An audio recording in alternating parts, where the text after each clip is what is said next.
God will give you exactly what you ask for in His will, but the problem is it's not going to come packaged in the way that you think it's going to come. God gives strangely wrapped gifts to His children. But one of the stories that I talk about in the book was a Dear Abby story that was it's a pretty amazing story. Dear Abby was a columnist who used to write in major publications years ago. She's dead now. But she told this story. It's a true story. She said that there was a father and a son, and the mother had passed away. The son was very close with the mother, and when she died, the dad was a businessman, very successful businessman, very wealthy, and he allowed most of his time to go to the business. So the father and son kind of drew apart through the years. Finally, it came time for him to graduate from college. And he began to, yearn for a relationship with his father, so he made a greater effort to kind of bridge, and he started coming back home more and more. And that senior year, he had never asked for anything from his extremely wealthy father. But he said, "Dad, there is a certain sports car that I've noticed," and he told where it was, and they even went and looked at it. And he said, "I'd love to get that for my straight A record through school and college, graduating top of the class. You asked me what I wanted. I want that sports car." Well, he graduates from college. His father's there. The day of the graduation, the father asked him over to his mansion. They're sitting, this is a true story, they're sitting in his beautiful office, and the father takes a wrapped package and he pushes it across the desk. He said, I got you this gift for your graduation. It's not what he was really wanting. And he wanted him to take him out to the garage or out in the front with a big car with a bow on it. But instead, it's a package, and he wraps it, unwraps it, and tears it open, takes the lid off, and it's a Bible. It's a Bible with the boy's name engraved on it. Well, now the boy just loses it.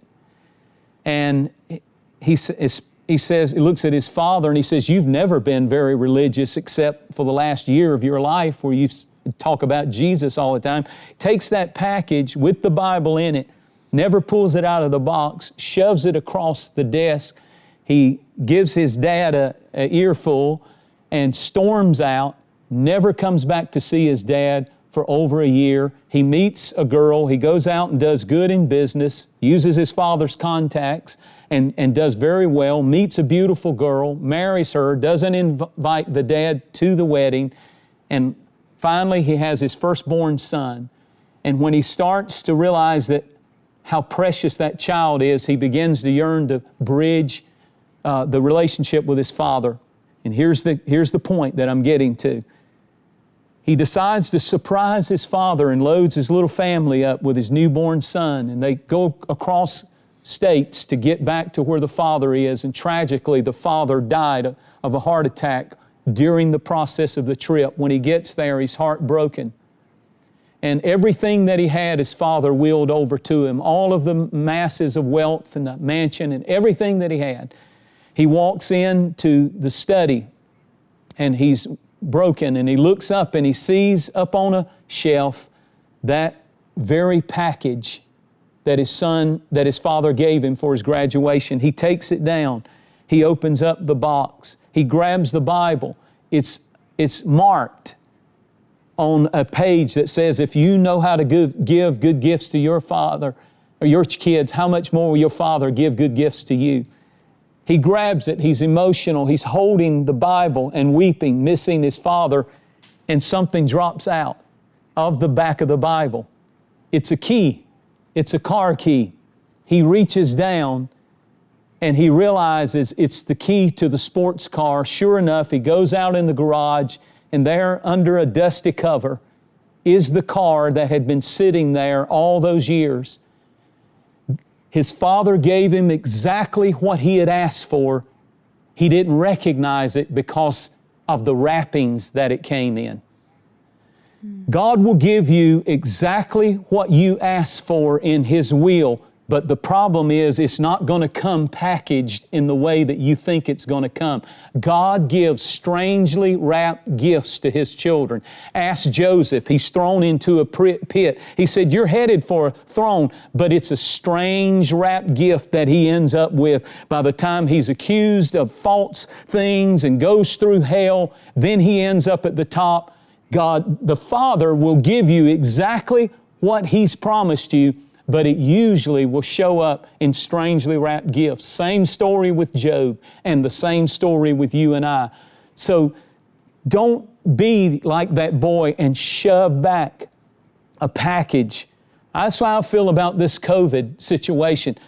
This hadn't caught God by surprise. He's not up in heaven sucking His thumb in fetal position at the bottom of the throne saying, I can't believe the world is wrecked by... God says, I've given you a strangely wrapped package, but in it are acres of diamonds. Wow. In it, I'm going to advance my kingdom. In it, I'm going to raise you, and I'm going to put you in positions of power and influence that you could never have gotten had you not gone through the intense heat and fire. So I just really feel today that sometimes we feel like David felt in 2 Samuel 3 and verse 39. He said, I am this day weak, but I'm still anointed. And some of you need to hear that. You may feel weak in the flesh, weak financially, weak when you look at what you're facing, but you are this day anointed, and what God has promised He's going to bring to pass. And there are acres of diamonds coming in your life if you won't give up. You mentioned about one of the stories in the book about Steve Wynn. He's a billionaire. And Steve Wynn, is responsible for building a lot of Las Vegas' most famous hotels. Well, he is also an art collector, and he had a piece of art that he wanted to get, and he bought it. It was called The Dream in French, The Dream. Isn't that ironic? The Dream. And to make a long story short, he put it in the lobbies and everybody celebrated. And he had a party because he sold it 5 years later. He bought it for $50 million and sold it for $135 million. I just want one of those deals in my lifetime. But he sold it and made that much money. And he had it was a Picasso, that's exactly right. And so he had a party in Las Vegas the last night before the new owner took possession of that painting, and it meant something to him emotionally, the dream. And so while he had it on the stage, he has an eye problem, and he lost his balance and accidentally stumbled and fell, and his arm went through the $135 million dream painting. And of course, the person who wanted to buy it said, I withdraw my offer. And it looked like the dream was tattered and torn and worthless. But he took it, he got it worked on for a year by an art surgeon, and a year later, he puts it up for sale. And after it had been torn, tattered, and destroyed, the same man who offered him $139 million came back after it had been torn and gave him $155 million. The point is, it was worth more after the dream was torn than it was worth before it went through the storm.